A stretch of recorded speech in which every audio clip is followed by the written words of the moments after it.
Scène de la vie des antilopes de Jacques Prévert.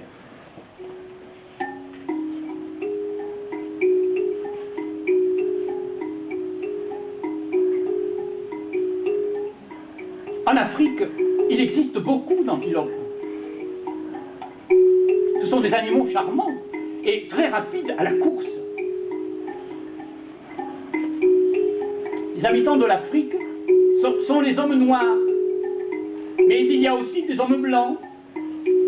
Ceux-là sont de passage. Ils viennent pour faire des affaires.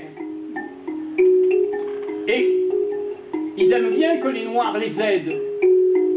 Mais les noirs préfèrent danser que construire des routes ou des chemins de fer. C'est un travail très dur pour eux et qui souvent les fait mourir. Quand les blancs arrivent, souvent les noirs se sauvent. Les blancs les attrapent au lasso et les noirs sont obligés de faire le chemin de fer ou la route. Et les blancs les appellent des travailleurs volontaires. Et ceux qu'on ne peut pas attraper parce qu'ils sont trop loin et que le lasso est trop court ou parce qu'ils courent trop vite, on les attaque avec le fusil.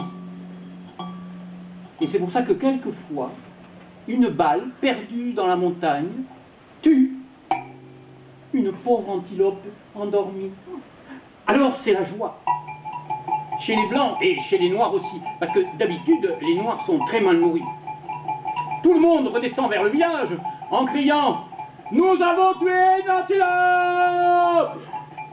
Et ils en font beaucoup de musique. Les hommes noirs tapent sur des tambours et allument de grands feux. Les hommes blancs les regardent danser. Le lendemain, ils écrivent à leurs amis « Il y a eu un grand tam-tam, c'était tout à fait réussi. » En haut, dans la montagne, les parents et les camarades de l'antilope se regardent sans rien dire. Ils sentent qu'il est arrivé quelque chose. Le soleil se couche. Et chacun des animaux se demande, sans oser élever la voix, pour ne pas inquiéter les autres. Où a-t-elle pu aller? Elle avait dit qu'elle serait rentrée à 9 h pour le dîner. Une des antilopes, immobile sur un rocher, regarde le village, très loin. Tout en bas, dans la vallée, c'est un tout petit village, mais il y a beaucoup de musique, et des chants, et des cris, un feu de joie chez les hommes. L'antilope a compris. Elle quitte son rocher et va retrouver les autres et dit « Ce n'est plus la peine de l'attendre.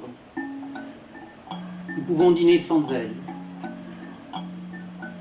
Alors toutes les antilopes se mettent à table, mais personne n'a faim.